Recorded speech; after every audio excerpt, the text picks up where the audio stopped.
নিঃস্বার্থ দিদি। শ্যামলী দিদি আমাদের গ্রামের সকলের কাছে এক পরিচিত নাম।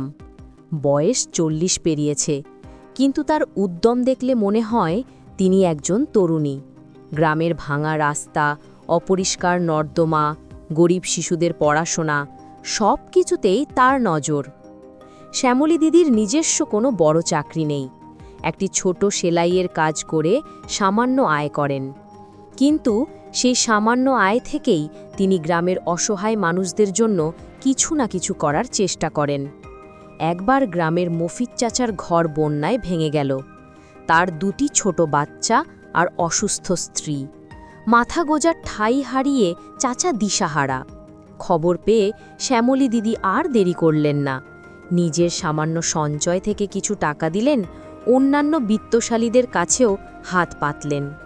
প্রথম দিকে অনেকেই তাকে গুরুত্ব দেয়নি, কেউ কেউ আবার মশকরাও করেছে, কিন্তু দিদি হাল ছাড়েননি। তিনি নিজের হাতে মাটি আর বাঁশ বয়েছেন, অন্যদেরও সঙ্গে নিয়েছেন। দিনের পর দিন অক্লান্ত পরিশ্রমের পর অবশেষে মফিজ চাচার জন্য একটি ছোট চালাঘর তৈরি হলো। চাচার চোখে জল, তিনি দিদিকে প্রণাম করতে গেলেন।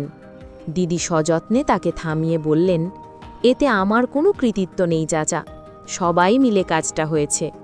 আসল শান্তি তো আপনার মুখে হাসি দেখলে। শ্যামলী দিদি এভাবেই নীরবে বহু কাজ করে চলেছেন। অসুস্থের সেবা করা, ঝগড়া মেটানো, অসহায় ছাত্রের বই কিনে দেওয়া, তার সাহায্যের হাত কখনো গুটিয়ে থাকে না। তিনি শুধু একজন সমাজসেবী নন, তিনি আমাদের গ্রামের আশার আলো। তিনি প্রমাণ করে দেন যে সমাজসেবার জন্য অনেক অর্থের প্রয়োজন হয় না, প্রয়োজন হয় একটি বিশাল হৃদয়ের।